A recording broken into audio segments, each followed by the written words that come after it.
प्यारे बच्चों, आज हम करने जा रहे हैं तीसरा क्वेश्चन 1.1 से, जो है अभाज्य गुणनखंड विधि द्वारा निम्नलिखित पूर्णांकों के एचसीएफ और एलसीएम ज्ञात कीजिए।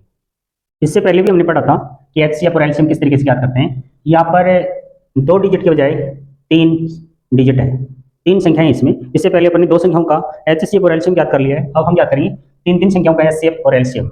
मेथड वही है और फैक्टराइजेशन केवल करना है, और वो भी छोटी संख्याएं हैं। तो फर्स्ट वाली को करते हैं अपन, तीसरे का पहला, और ये है पहले हम इसमें 12 के फैक्टराइजेशन करते हैं, टुकड़े करते हैं। तो 12 के जब हम टुकड़े करेंगे तो ये हो जाएगा, इसमें 2 का भाग देंगे तो 6, फिर 6 में 2 का भाग देंगे तो 3 आ जाएगा, ये 3। तो इस तरीके से आप आसानी से कर सकते हैं, छोटी संख्या है, कोई प्रॉब्लम नहीं होगी, आराम से आप इनके टुकड़े कर सकते हो, चेक कर सकते हो। 3 दूनी 6, 6 दूनी 12 इस तरीके से। और चाहो तो आपसे इस तरीके से नहीं होता है तो आप अलग से कर सकते हो, अलग से रफ में जाकर के भी आप इनके फैक्टराइजेशन कर सकते हो। तो इस तरीके से हो जाएंगे। 2 यहाँ पर 2 बार है तो 2 की घातांक 2 लगा देंगे, और 3 यहाँ 1 बार है। इस तरीके से आप गुणनखंड करते चले जाएंगे। उसके बाद में 15 के करते हैं टुकड़े, तो इसमें 3 का भाग देंगे 5, तो 3 गुणा 5 केवल इतना ही होगा, इसके आगे नहीं होगा। इसके बाद हम करते हैं 21 का, 21 में 3 का भाग देंगे तो 7 आ जाएगा, इस प्रकार। अब हमने तीनों संख्याओं के यहाँ पर गुणनखंड कर दिया है। अब उसी टाइप में पहले जब हम एचसीएफ ज्ञात करते हैं तो हम लिखते हैं सार्व गुणनखंड, सार्व गुणनखंड, यानी हम इसमें कॉमन देखते हैं। तो एक तो आप इसमें देखेंगे कॉमन, एक आप इसमें देखेंगे कॉमन, एक आप इसमें देखेंगे। तो इसमें देखते हैं तो देखो 3 इसमें भी है, 3 इसमें भी है, 3 इसमें भी, ये कॉमन चल रहा है, एक बार है प्रत्येक में। बाकी और संख्याओं को देखेंगे तो वो कॉमन नहीं है, केवल 3 है। तो ये 3 आप इस प्रकार कॉमन ले लेंगे, आप इनको हटा दें और ये आंसर आ जाएगा, इसका आता है। और अन्य संख्या कोई कॉमन नहीं है, जैसे आप बोलेंगे 2 इसमें अन्य में दोनों में नहीं है, 5 ये भी अन्य में दोनों में नहीं है, 7 ये भी अन्य दोनों में नहीं है। अतः एचसीएफ क्या आ जाएगा इसका, एचसीएफ ये 3 ही हो जाएगा, ये आंसर आ जाएगा इसका। और इसके बाद हम करते हैं एलसीएम। एलसीएम के लिए हम लिखेंगे अधिकतम घातें, अधिकतम घातें, ज्यादा घातांक की वैल्यू लेंगे, लेकिन हर एक लेंगे। यहाँ पर 2 की घातांक 2 है, अन्य में नहीं है, तो भी 2 की घातांक 2 ली जाएगी। 3 इसमें 1 बार, इसमें 1 बार, इसमें 1 बार, तो 1 बार ही लिया जाएगा। 5 इसमें 1 बार है, औरों में नहीं है, तो भी 5 लिया जाएगा, क्योंकि हर एक मान आएगा इसमें। फिर 7 इसमें 1 में है, अन्य में नहीं है, तो गुणा 7 भी ले लिया जाएगा। अब इन सभी को गुणा करेंगे तो ये एलसीएम आ जाएगा, लिखेंगे अतः एलसीएम बराबर, यहाँ 2 की घातांक 2 का मतलब है 4, 4 3 12, 12 पंजे 60 और 7 6 42, यानी 420 इसके आंसर आ जाएंगे।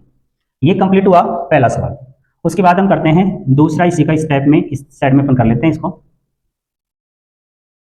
दूसरा क्वेश्चन है, इसमें तीनों की तीनों अभाज्य संख्याएं हैं। जब आप इनके गुणनखंड करेंगे तो गुणनखंड केवल आप इतना सा लिख सकते हैं कि 17 बराबर 17 गुणा 1 लिख सकते हो, इसके आगे नहीं। इसके बाद में 23 के करते हैं तो 23 गुणा 1 लिख सकते हो इसको। 29 के करते हैं तो 29 गुणा 1 लिख सकते हो। अब इसमें आप सार गुणनखंड देखेंगे तो जब इनमें कुछ भी कॉमन दिखाई नहीं दे, वैसे तो हमने 1 लिख दिया, कॉमन है। और यदि मान लो कि 1 नहीं लिखते हैं, क्योंकि 17 गुणा 1 ये 17 होते हैं, 23 गुणा 1 ये भी 23 होते हैं, 29 गुणा 1 ये भी 29 होता है। तो इसमें जब किसी भी मान में कॉमन दिखाई नहीं देता है तो 1 हम ले लेते हैं। तो इस तरीके से आपको अच्छे से इस तरीके से दिख जाएगी 1 प्रत्येक में, तो ये कॉमन के रूप में मल्टीप्लाई में यानी गुणा में हम इस तरीके से लिख सकते हैं। तो अब हम लिखेंगे सार गुणनखंड, इसका होगा 1। अतः एचसीएफ भी इसका यही होगा, एचसीएफ बराबर 1। अब उसके बाद में हम लेते हैं अधिकतम घातें, अधिकतम घातें। तो अधिकतम घातें लेते हैं तो 1 तो लेने की आवश्यकता नहीं है, 17 1 में, अन्य में नहीं है, तो भी 17 लिया जाएगा। और 23 1 में है, अन्य में नहीं है, तो 23 भी लिया जाएगा। 29 अन्य में नहीं है, 1 में है, तो 29 लिया जाएगा। बस ये तीनों ही यहाँ पे गुणा होंगे, और गुणा होने के बाद इसका एलसीएम आ जाएगा। एचसीएफ 1 था, एलसीएम आ जाएगा इनका गुणनफल। तो आप लिख देंगे अतः एलसीएम, आप इनको गुणा करेंगे। आप 29 को ऐसे किसी भी टाइप में कर लो कि जल्दी होना चाहिए, तो आप किसी भी टाइप में कर लें। जैसे 29 को 23 से कर लें गुणा, और 23 नाम 207 हो जाएगा ये, तो ये 7 और 20 हासिल के हो जाएंगे। 23 दूनी 46, तो ये 6 और ये 6। उसके बाद 17 से गुणा करते हैं इसको, 17 से करेंगे। 17 पंजे 85, 17 6 100, तो 17 संत 119, 11 हासिल के, 17 6 102, यहाँ ये 3 आ जाएगा हासिल के 11, और 17 6 102, तो ये 3, फिर ये 1 और ये 1, तो ये अपने पास आ रहा है 11,339। इसका आंसर ये हो जाएगा। अब इसी टाइप में हम करते हैं थर्ड वाला क्वेश्चन, यानी 2 क्वेश्चन हमने कंप्लीट कर लिए। इसके बाद हम करते हैं थर्ड वाला क्वेश्चन। तो थर्ड वाले क्वेश्चन को करने के लिए हम अब इसको हटा देते हैं। ये आपकी पूरी तरह समझ में आ गया होगा, तो मैं इसको हटा करके और इस साइड में करता हूँ। ये थर्ड वाला क्वेश्चन इधर है। थर्ड वाले क्वेश्चन में हम फैक्टराइजेशन करते हैं, तो पहले 8 के जब हम टुकड़े करेंगे तो 2 गुणा 2 गुणा 2, और इसको लिखा जा सकता है 2 की घात 3। उसके बाद 9 के टुकड़े करते हैं, तो 9 के 3 गुणा 3, और इसको लिखा जा सकता है 3 की घात 2। 25 के करते हैं, तो ये 25 बराबर 5 गुणा 5, और इसको हम लिख सकते हैं 5 की घात 2। अब उसके बाद हम सार गुणनखंड देखते हैं, सार गुणनखंड यानी कॉमन। अब इसमें कॉमन देखें तो 2 की घात 3 है, अन्य में 2 की घात है ही नहीं, तो कॉमन नहीं है। 3 भी तीनों में नहीं है, 5 भी तीनों में नहीं है, यानी कुछ भी कॉमन नहीं है, तो यहाँ लिखा जाएगा सार गुणनखंड में 1। और HCF भी यही होगा, अतः HCF इसमें भी 1 ही आएगा। फिर एलसीएम ज्ञात करने के लिए हम लिखते हैं अधिकतम घाते हैं, अधिकतम घाते, अधिकतम घाते इस प्रकार लिखते हैं। 2 की घात यहाँ 3 है, तो यहाँ 2 की घात 3 लिखी जाएगी, और में नहीं है तो भी 2 की घात 3, केवल एक में है अन्य में नहीं है तो भी 2 की घात यहाँ पर 3 लिखी जाएगी। उसके बाद में 3 की घात 2, 3 की घात 2 यानी हर एक आएगी इसमें, ज़्यादा से ज़्यादा घातांक, लेकिन हर एक 3 की घात 2 कोनों में नहीं है तो भी 3 की घात 2 लिखी जाएगी। 5 की घात 2, ये भी 5 की घात 2 लिखी जाएगी। अब आप इनको आपस में गुणा कर लेंगे, अतः एलसीएम 2 की घात 3 का मतलब हुआ यहाँ 8, 3 की घात 2 का मतलब हुआ 9, 5 की घात 2 का मतलब हुआ 25।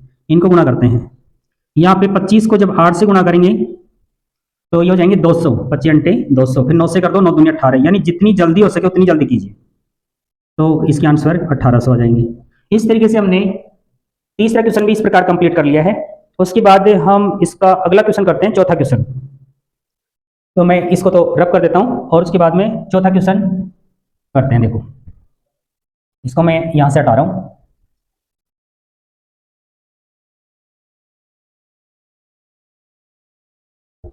अब चौथा क्वेश्चन बुक में क्या दिया हुआ है, चौथे क्वेश्चन में एक तो HCF दिया हुआ है, चौथे क्वेश्चन में 1.1 से चौथे क्वेश्चन में एक तो HCF दिया हुआ है। HCF दो संख्याओं का है, वो दो संख्या कौन कौन सी है, 306 और 657। इन दो संख्याओं का HCF दिया हुआ है। इसमें HCF दे रखा है 306 और 657। इसका HCF दिया हुआ है, इसमें इन दो संख्याओं का HCF है 9। जो ब्रैकेट में जो संख्या दे रखी है वो दो संख्याएं हैं, उन दो संख्याओं का HCF है 9। और उसके बाद में इसने एलसीएम पूछा है, यानी हमें यहां ज्ञात करना है एलसीएम, और इन्हीं दो संख्याओं का एलसीएम ज्ञात करना है, यानी हमें यह ज्ञात करना है। अब इसके लिए हमने इससे पहले एक दूसरे क्वेश्चन को जब हमने किया था तो एक फॉर्मूला यूज में लिया था जांच करने वाला कि दो संख्या गुणनफल बराबर HCF गुणा एलसीएम, तो उसी को अपन यूज में लेते हैं। तो एलसीएम और HCF हम पहले लिख लेते हैं, तो उस सूत्र के माध्यम से हम पर लिखते हैं, अतः एलसीएम गुणा HCF, चाहे आप HCF को पहले लिख लो एलसीएम को बाद में लिख लो, कोई फर्क नहीं पड़ता इससे, और बराबर दो संख्याओं का गुणनफल, दो संख्याओं का गुणनफल। दो संख्याओं का गुणनफल पहले भी लिखा जा सकता है, इनको चाहे आप बाद में लिख दो, गुणा में इनको भी आगे पीछे कर सकते हैं, कोई प्रॉब्लम नहीं है। अब इसमें जो एलसीएम ज्ञात करना है, इसलिए मैंने इस चीज को इस साइड में ले लिया एलसीएम को, क्योंकि इस क्वेश्चन में एलसीएम पूछा गया है कि एलसीएम ज्ञात करना है, और HCF इसमें दिया हुआ है। एलसीएम हम इसमें ज्ञात करेंगे गुणा HCF इसमें दे रखा है 9, या 9 लेंगे, और बराबर दो संख्याएं अपने पास, ये जो ब्रैकेट के अंदर दे रखी है वो दो संख्याएं हैं, 306 गुणा 657। अब हम एलसीएम ज्ञात करेंगे, तो ये दोनों गुणा में है तो ये इसके भाग में चला जाएगा, यानी बट्टे में। एलसीएम बराबर 306 गुणा 657 बट्टे में होगा 9। 9 का भाग इसमें भी जा सकता है, इसमें भी, लेकिन आप जिसमें भी भाग देना चाहें दे सकते हैं। 9 3 27, 3 बचेगा, 9 चौक 36। अब आप इनको गुणा कर लेंगे, तो एलसीएम बराबर इन दोनों को गुणा करेंगे, यानी 657 को और 34 को गुणा कर लेते हैं। 7 चौक 28, 2 बचेंगे, 5 चौक 20, 2 22, 6 चौक 24 और 26। एक को क्रॉस करते हैं, 7 21, 2 5 15 17 और 36 18 और 19, 8 3 3 और ये हो जाएंगे 12 22 338, यानी इसका आंसर होगा 22 338, ये इसका आंसर है।